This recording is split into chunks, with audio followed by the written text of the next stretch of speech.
Shalom Bracha, on Bezrat Hashem, Yerushalayim Ira Kodesh, Bezrat Hashem. Voilà, on a passé Tisha B'Av. C'est sûr que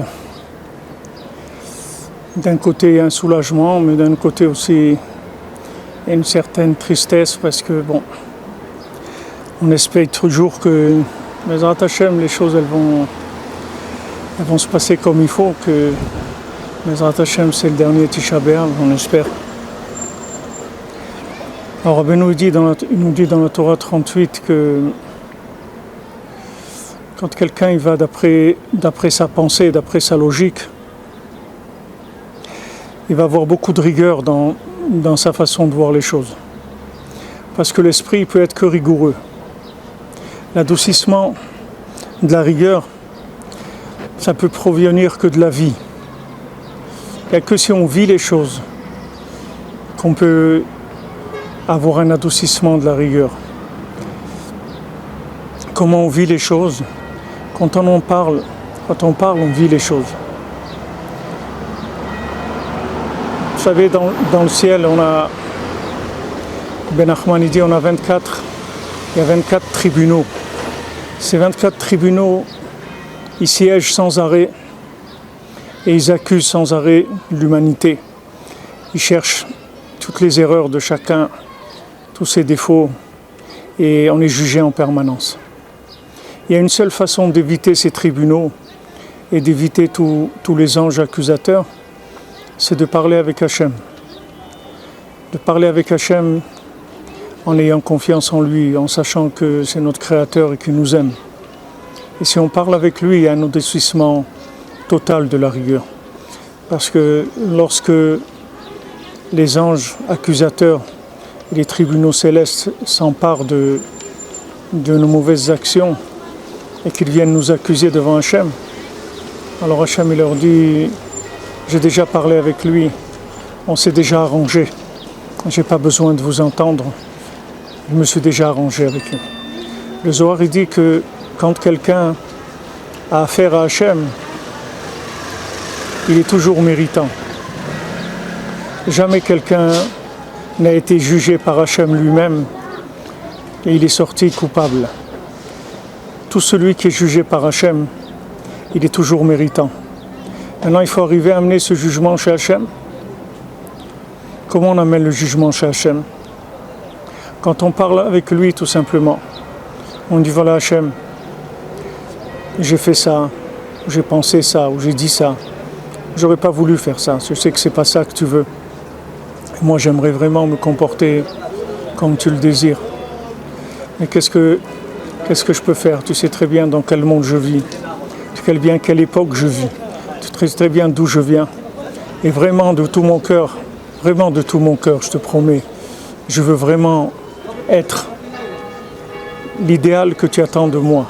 Je voudrais pas te décevoir, je voudrais pas te mettre en colère, Chas Shalom. J'aimerais vraiment être la personne dont tu peux être fier et tu peux dire: voilà, j'ai quelqu'un dans ce monde qui est quelqu'un en qui je peux avoir confiance, c'est quelqu'un de bien.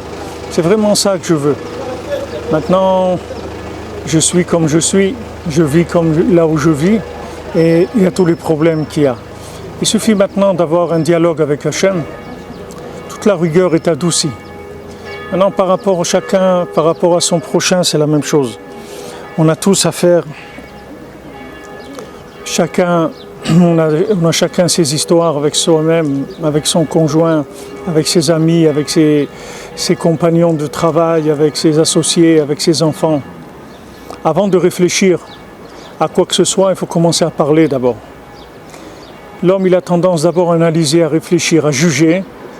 Et s'il peut, il parle, mais il ne fait pas passer la parole, la communication en priorité.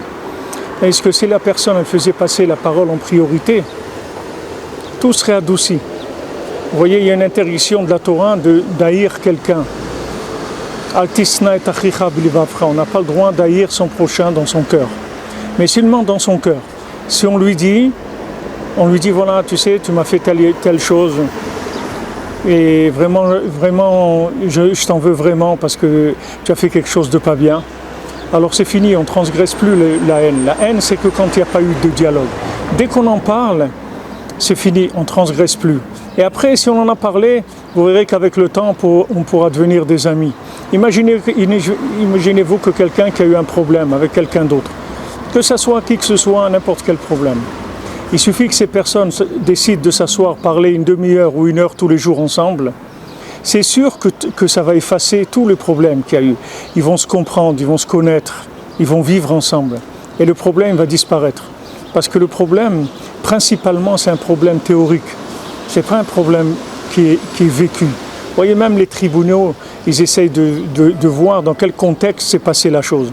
Il y a même des époques où ils faisaient des reproductions de scènes de violence ou de vol ou de crime pour essayer de voir dans l'action s'il n'y avait pas quelque chose qui permettait de comprendre mieux ce qui s'était passé. Parce qu'on essaye de voir les gens dans le contexte dans lequel ils ont agi. Ça doit être une leçon pour tous les jours. C'est pour ça que Rabbi Nachman nous amène vers le dialogue avec Hachem, vers le dialogue avec nous-mêmes et l'indulgence par rapport à nous-mêmes et par rapport aux autres. Nous, on ne comprend personne, on ne sait rien. Il y avait une fois un Breslever à Ouman et il avait un voisin qui faisait pas Shabbat. Alors quelqu'un il lui a dit mais tu sais que ton voisin il fait pas Shabbat? Alors il a dit ah non, je savais pas. Pourtant ça faisait peut-être 15 ou 20 ans qu'ils étaient voisins. Il ne s'est jamais rendu compte qu'il ne faisait pas Shabbat parce qu'il n'y avait pas de place dans sa vie pour regarder les défauts des gens et ce qui leur manque.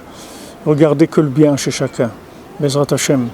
Si on veut que Hashem regarde le bien en nous, nous aussi on doit voir le bien en nous et dans les autres. Si nous-mêmes, on n'est pas capable de voir le bien en nous, comment on veut que d'en haut on demande qu'il voit le bien en nous? Nous-mêmes d'abord on doit voir le bien en nous et savoir que, bon Hashem, on a chacune, beaucoup de choses extraordinaires en nous. Ces choses-là, il faut y croire vraiment, parce que tant qu'il y a de la vie, ça veut dire qu'il y a du bien. Quand il n'y a plus de bien, il n'y a plus de vie. Donc tant qu'on est là, Hachem, qu'on est vivant, c'est sûr qu'il y a un bien, que ce bien, Hachem, il est d'accord de le financer, de l'entretenir. Comme une entreprise, il y a quelqu'un qui finance une entreprise, il ne finance pas à perte totale. Il est sûr qu'il va sortir quelque chose, sinon il ne financerait plus. Si Hachem il laisse quelqu'un vivant, c'est qu'il y a du bien qui est en lui, et il faut y croire. Il faut croire en le bien qu'il y a en nous et dans les autres. Bezrat Hashem.